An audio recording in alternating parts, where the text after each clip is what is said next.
everybody, it's Mark. What an incredible experience we are all sharing with the situation at Kelly Moore, with the company being acquired a year ago by private equity firm, the Flax Group, and then 1 year later, just over 1 year later, closed with all employees unceremoniously let go. The company was shut with customer orders on the floors. And so that experience became the epicenter of the last probably 2 weeks or so of my life. I'm trying to get a handle on what the fuck is gone on here in terms of the details, but one thing I can tell you for sure is Kelly Moore is closed. The $340 million in sales that they were currently doing is being picked over by the opportunistic and aggressive other paint players in the space, dealers, manufacturers, etc. And the employees are finding jobs, and Kelly Moore is gone. I personally have had interactions with Charles Gassenheimer leading up to this that are now about a year old, that suddenly I find myself wanting to tell you about. And it's created just this tremendous content opportunity, which I intend to follow, because I was basically home and retired. And so I think that there's truths here to be found. And so I'm going to continue to write. I'm going to continue to investigate. I'm going to continue to share what truths I find. And I'm going to continue to use LinkedIn, and I'm going to continue to try to help connect people with jobs. And one way that I can speed up that process is starting to make podcasts. And my friend Steve has agreed to basically, get on the other side of the microphone with me and let me start telling the story, which, as I'm starting to sort of dig into it and investigate, I've already started sharing with people. I think it's likely that this is the sort of event that I am going to be covering for at least 3 months, but probably closer to the balance of the year, from the size of the experience that I'm having here. And so I want to take a second. I want to introduce you to my friend Steve. He's a great dude. He loves paint. He loves baseball. He loves music. He's old like I am, and so he's great to have conversations with. He and I often talk for at length. Currently, our topic is mostly about our retirement, although the last couple of weeks not a lot of retirement in my life. And so he's just a good conversationalist, and he's hooking me up with a favor here, being on the other side of the microphone, as I, over the next couple of months, start just throwing this story out as I'm learning facts and putting them out there as quickly as I can. So anyway, thank you so much for tuning in. I really appreciate it. I'm hoping that you enjoy it. First and foremost, if you want to reach out to me at any time for a confidential conversation, shoot me a text, send me an email, and I will respond to you as quickly as possible. And so welcome to the very first episode. I'm Mark Lipton, the host of Charles Gassenheimer's Lives. The interest in paint, though, is what started it, right? I mean, Yeah, we always obviously geek absolutely. out on that because we're here writing and reading for as long as you've been doing it. Yeah. So, Well, and it literally started, what, 25 years ago when we did the NACE class together. yeah, that's right. And who That's knew? right. Who knew then? That's right. Um, That's right. Who knew that there could be another like industrial paint geek, baseball geek, yeah. 60-year-old, 30-year in Yeah. the paint business geek, I almost feel like I'm looking in the mirror, it almost seems a Well, little, I feel the same way too. it's a little So, stalkerish, Thank God I have the nice beard so that, our parents can tell us apart. yeah. Yeah. Right. Right. And so listen, since you're interested in hearing the story, I'm going to tell it to you, and I'm going to put it up and see who wants to listen. And so let's get into it. What do you say? Perfect. Yeah, let's do it. And so I don't even know where to start this story. It's difficult to tell where to start this story. And so I'm going to start just by saying that there's going to be a lot more questions than there are answers after this first 15 or 20 minutes, because it's a complicated story. Sure. Let me just give a little context in my experience first, as just a member of the independent channel, as just somebody who's been here in the paint business and, done, spent an entire career with this same group of people, right? That's Hmm. that's who we're Hmm. talking about, the vendors, and in this case, in this circumstances, other people affected were the employees of Kelly Moore, most of whom I did not know. I had a few friends at the company. And so we're going to talk about what happened here, why I'm here, what's going on here, what my plans are here, what I know now that I'm comfortable talking about, what I'm working on and investigating. And I Wow. was just going to brain dump that all on you in some sort of order as it comes to me. And so, as far as I'm concerned, this is the closing of Kelly Moore is one of the most significant events when I look at, the 30 years of my career. Certainly, the effects of the pandemic was a Hmm. significant event as has impacted the industry. There were other periods of time maybe where events were so significant in short periods of time, maybe when VOC laws changed, there was this huge sort of impact. But Right. this is absolutely among the largest events that I've given coverage to at any time Hmm. in my 30 years in the industry. And since it started to break, which for me was about 2 weeks ago, since it started to break, I've actually been working full time. I expressed to you before we started, I probably did 40, 50, maybe more hours this week. I can't believe the attention that this has gotten on my LinkedIn. It's unbelievable. It's like nothing I've ever seen. I was used to, we're a small little micro niche of the industry. Hmm. I was used to being counting my readers in the hundreds, and now all of a sudden, with that context, let me jump right in and say that I got to know Charles Gassenheimer at the beginning, and so that's where I think for me, I've decided this story begins is. So we all know what we know is that Kelly Moore is closed. There's about 1,200 employees. They've all been let go with Hmm. the exception of a staff that's remaining, which I'm not sure I'm prepared to say how many people are left at this time, but there is still staff remaining.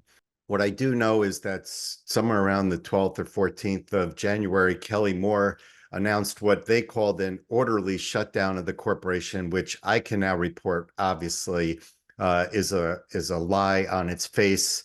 It's incorrect. An orderly shutdown would not have had employees locking the doors, told to make their final deposits at the bank and go home, leaving a note on the door saying that this business is closed. I'm able to report now that Kelly Moore was shut down in an instant. This was not an orderly closure or anything like it.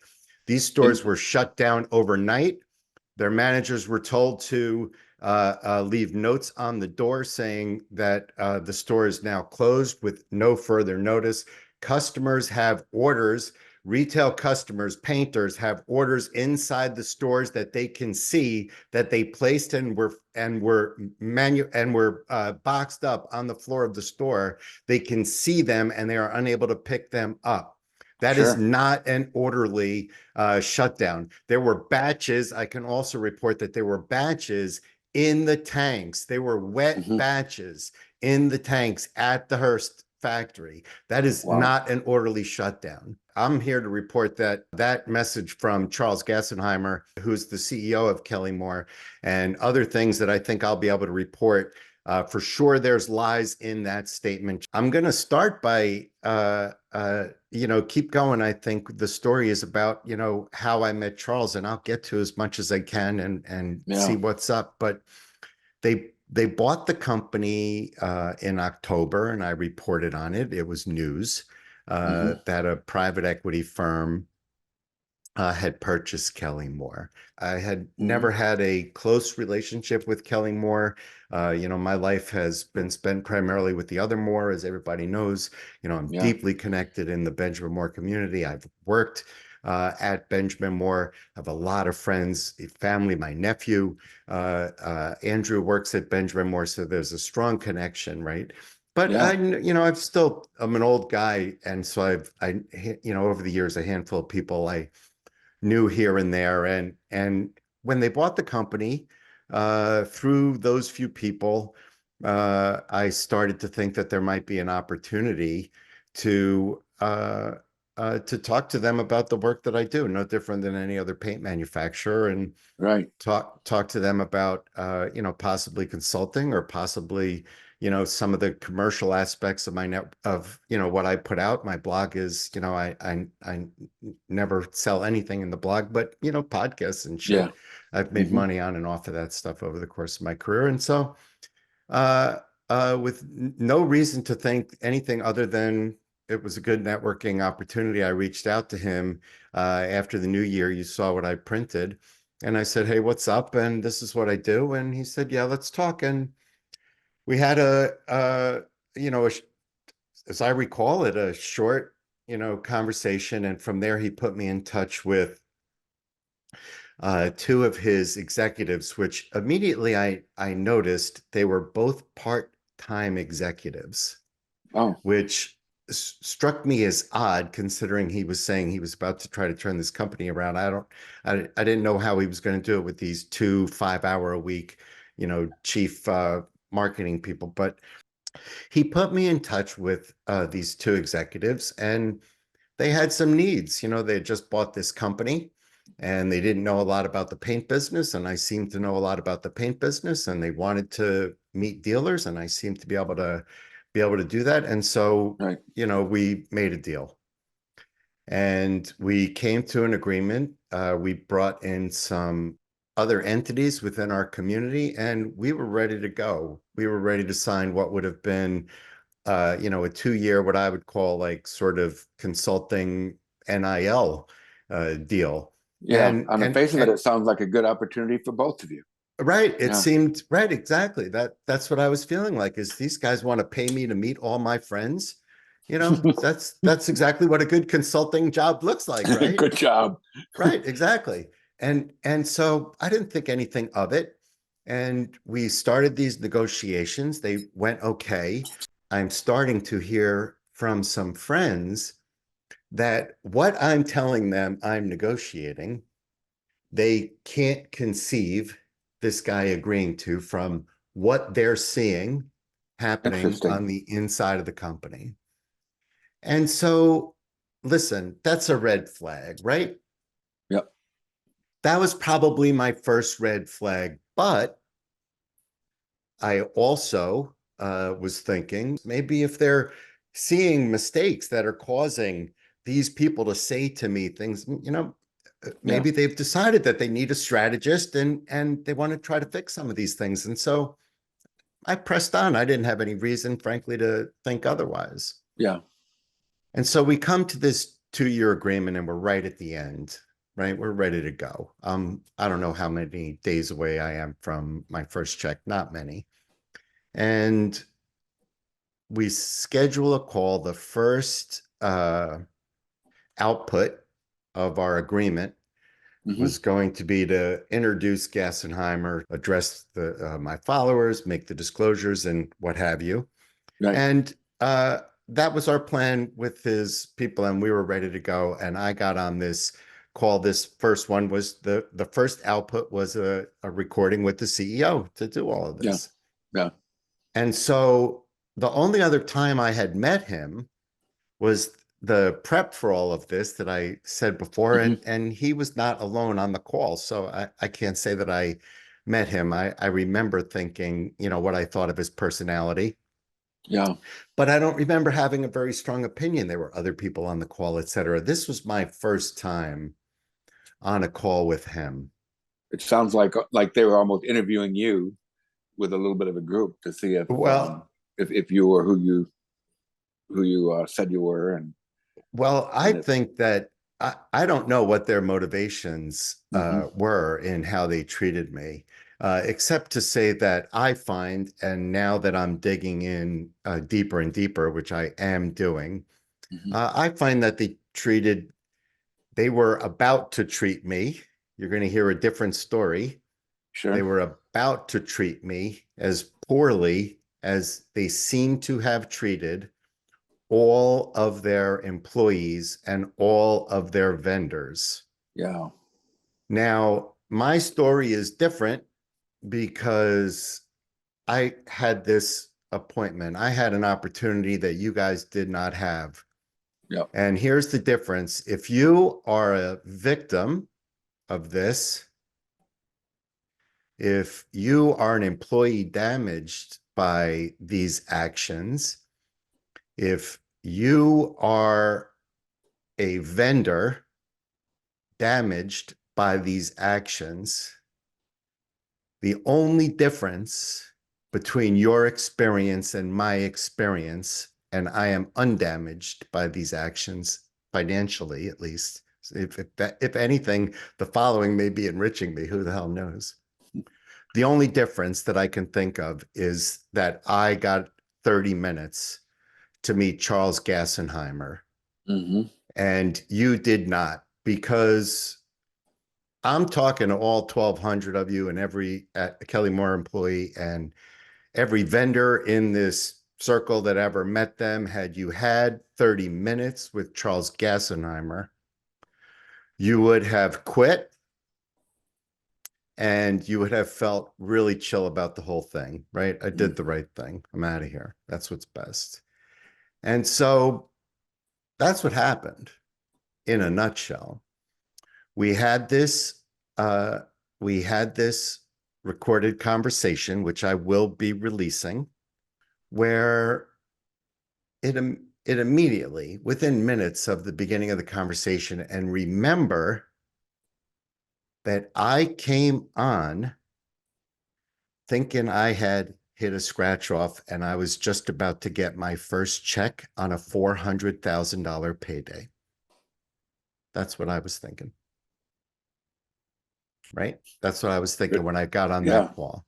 Right? That's I don't say that to be impressive. I say that so that I am fully transparent all the time because I'm about to show a lot of fucking receipts, Steve. Hmm.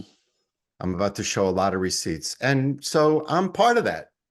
Yeah. I'm part of that receipt. And so I did think about that. It's a private, right? Nobody really talks about money, right? And so I did think about whether or not to disclose that. But Yeah. listen, you know me. I'm going to disclose everything. This way, there's no questions, Just, right? That's yeah. the Just best way lay to it do out it. there. So 5 minutes into this conversation, I'm already thinking, this guy doesn't know shit about the paint industry.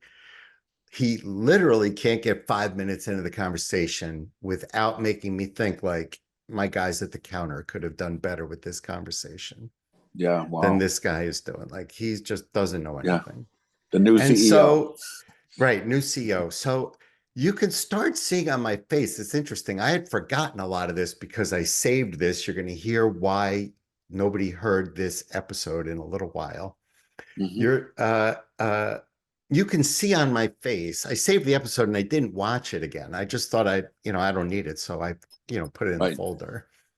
But now that I watched about half of it again, uh, you can see on my face as I start to question. And in fact, about halfway through, you can even see on my face where I made the decision. I need more information. Yeah. And so I'm going to talk about that. So we had this conversation. He starts to show me that he's, I would have to say, completely uneducated on the industry that he had just invested in. Hmm. He did not understand the basic vernacular. You would not call him fluent in our business in any Hmm. way, shape, or form. And that immediately caught me off guard because I didn't know how big Kelly Moore was at the time. At the time, if you had asked me to guess, I could check with some friends. Maybe I'm sure I texted about it. But at the time, if you had asked me to guess, I would have told you Kelly Moore is probably $250 million company. Hmm. Now I'll tell you at the close, they were a $340 million company. Hmm. Uh, uh, uh, Hang on. This happens so often. It's the pot. And so Well, it was very clear he did not have the vernacular, and that caught me off guard. He had just bought this very large corporation, a couple hundred Hmm. million for sure, lots of stores, lots of people, and he couldn't hold a conversation. And then as we got later into the conversation, my thinking about him started to get worse. In my opinion, just not really holding up his end of the conversation. It becomes clear to me that I am not engaged in a conversation with a talented CEO who is capable of paying me $400,000 over the next 2 years. Sure. And so I don't want to spend too much time on this here because I actually want to make another episode just about this. And so I Yep. need a lot of time. I'm planning right now, just to tell you, this will be sort of an all hands, all court press for probably 90 days for me. And then it'll probably be most of my writing for the remainder of the year. That's my suspicion right now, based on how much I'm seeing and experiencing. If that changes, I don't know. And so Yeah. anyway, I get off the call with this guy thinking, maybe I don't want this guy's money. Obviously, I knew what my friends had been telling me. They had been telling me Right. it They doesn't gave you make the warning. sense. Right, exactly. I already had that red flag. And so I started thinking, who else can answer some questions for me about Kelly Moore? And it occurred to me that the vendors could, right? Sure. Because somebody's selling him brushes, somebody's selling him Right. rollers, somebody's selling him tape and whatever. And you've got relationships with And a I lot of got those guys. relationships with all of those people, right? I've Yeah. consulted for many of them. I've Hmm. I've certainly met, all the major players over the course of my career. Right. And so I just started reaching out to people and saying basically, what's up? And started hearing some, not just stories of lack of payment, but stories of what I would call unethical behavior in the client vendor relationship. Wow. And I I take offense to people that can't do business without proper ethical values. Right. Taking advantage of somebody. I struggle with that Yeah. because I am involved with organizations and have been involved with organizations where you have to read the list of all the things that defines ethical and then sign your name at the bottom and say, I'll do that. Yeah. Right. I've raised my hand and I've Yep. said, yeah, I'll do that. Right. And so I don't like being around people like that. And Right. so when I started hearing about the unethical behavior, I decided quickly after doing some research, it didn't take much, whatever you need, a half a dozen calls Hmm. to hear enough. I don't remember, but to hear enough that I just decided I didn't want to deal with him. And I didn't need his money that badly. Thankfully, I'm grateful. I don't speak Yeah. about that comfortably, by the way. Uh, and I just didn't want to be embroiled in who knew at the time, Yeah. right? I ended up embroiled anyway. I just didn't want to be embroiled. And so I sent him a text. I sent the two uh, part-time, whatever the hell they were, part-time chief marketing people. Yeah. I sent the two of them a very short email that said politely, thank you so much. It's been great to know you. I won't be moving forward. As I recall, I might have said something like, if you want further details, call Charles. Hmm. And I texted Charles something equally as short, which basically just says, hey, I just reached out to these two and I told them I won't be moving forward with Yeah. you. And if you want to know more, I'll take a call. Hmm. And he did. He replied that he wanted to know my reasoning. Hmm. And at the time, I was already planning to write about him.